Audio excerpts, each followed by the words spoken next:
Oxy has decades, 5 decades of experience in managing CO2. That is capturing it, transporting it and injecting it into reservoirs as part of its EOR operations in the Permian Basin in Texas.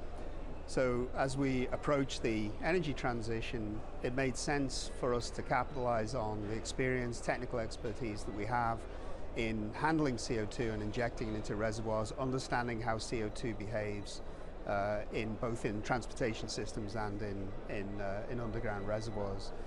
So we began looking at how we could maximize that and getting involved in the carbon value chain. So we looked at CO2 capture technologies and realized quickly that direct air capture is something that would be a great fit with our skill set.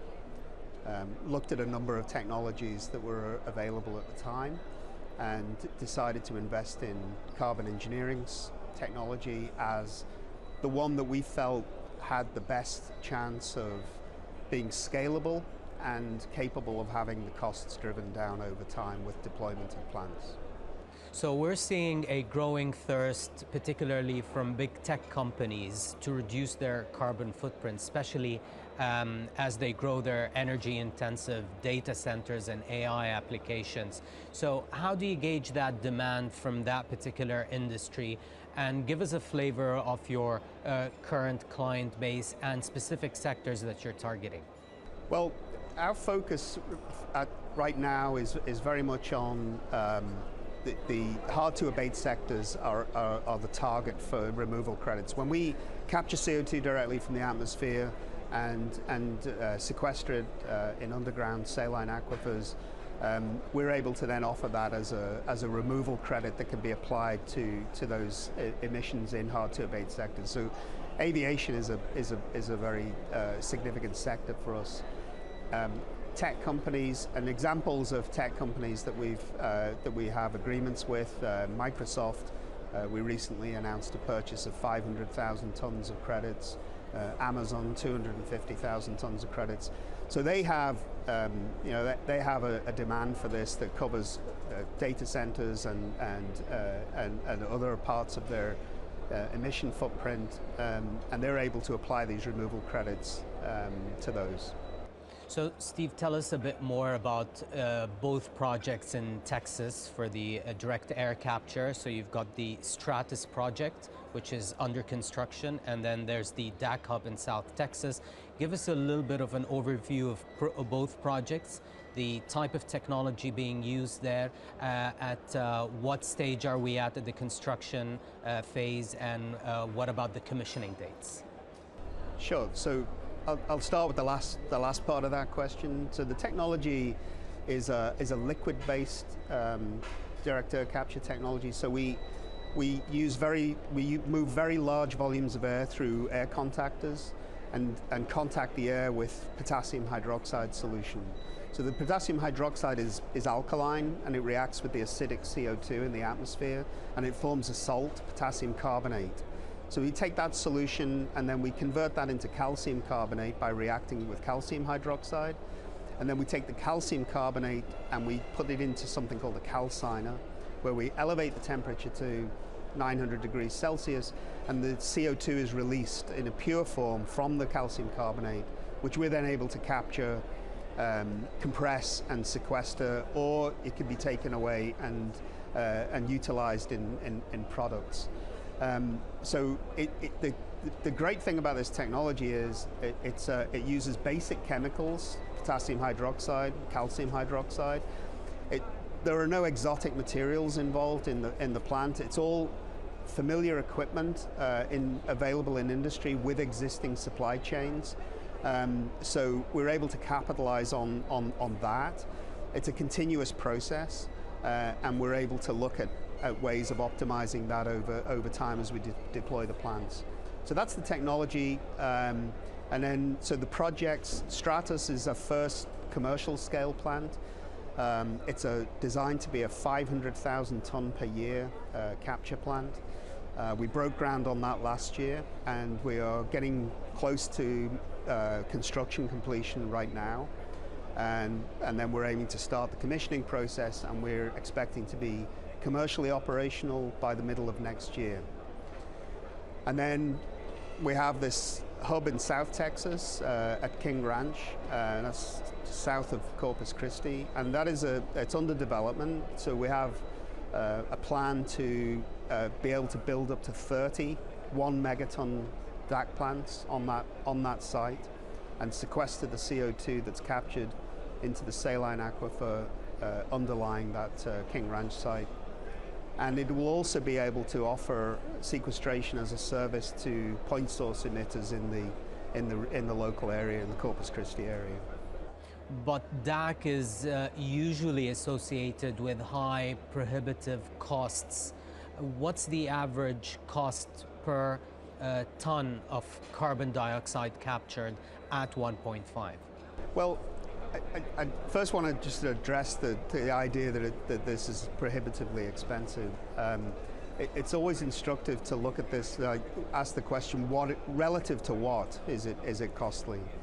And one of our principal target sectors is the aviation sector.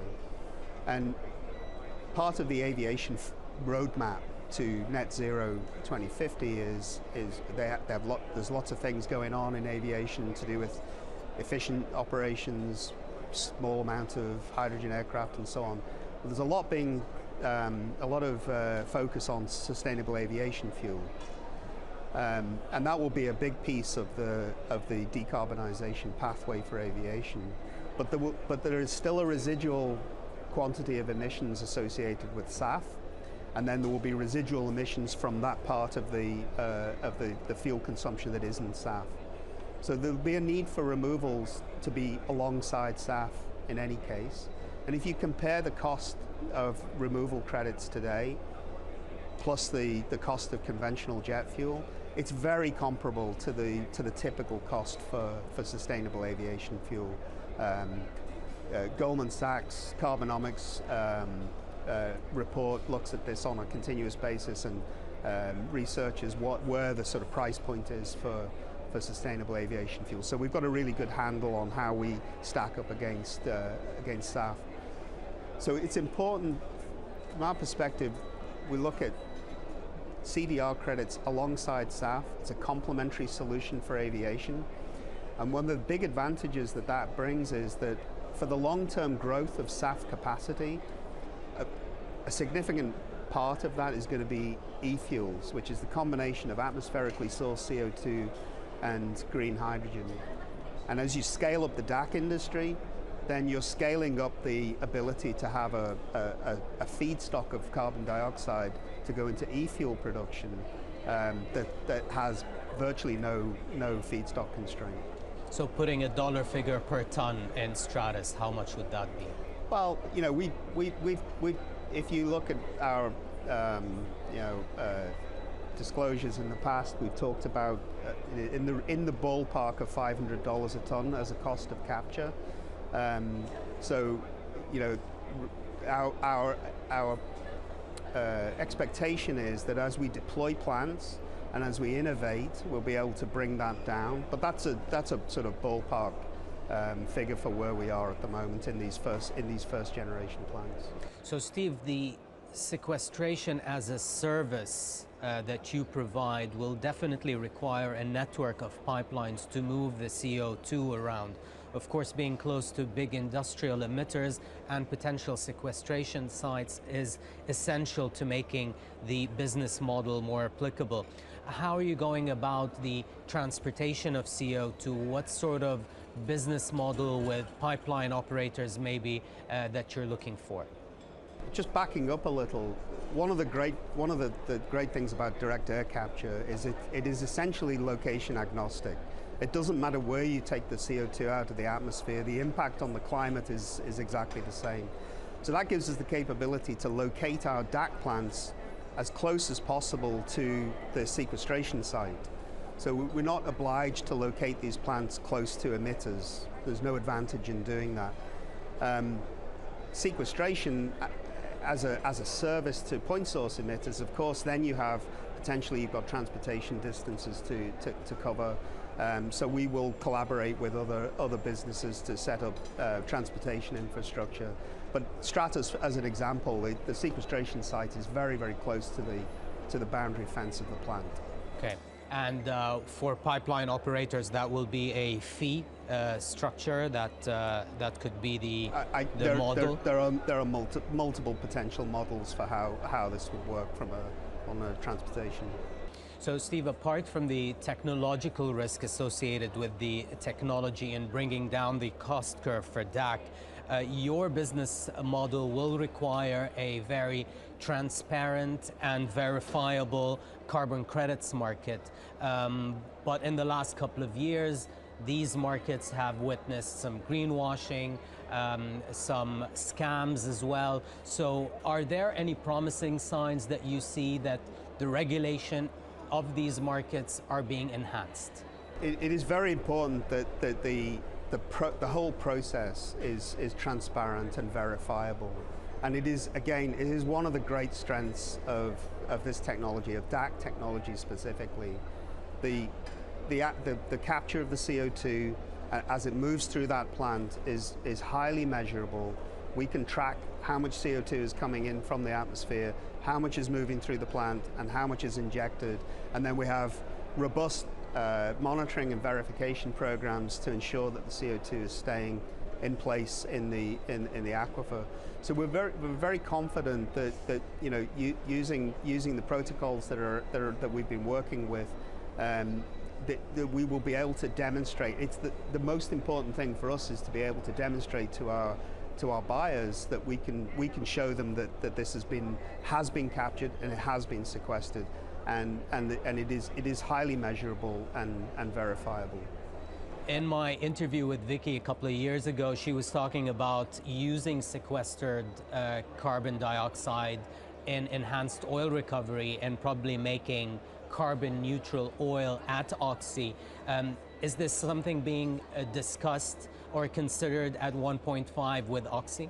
Well, within 1.5, we're in the business of capturing the CO2 and then either sequestering or having the CO2 utilized. What it gets used for is decisions that need to be taken as time goes on, as markets develop.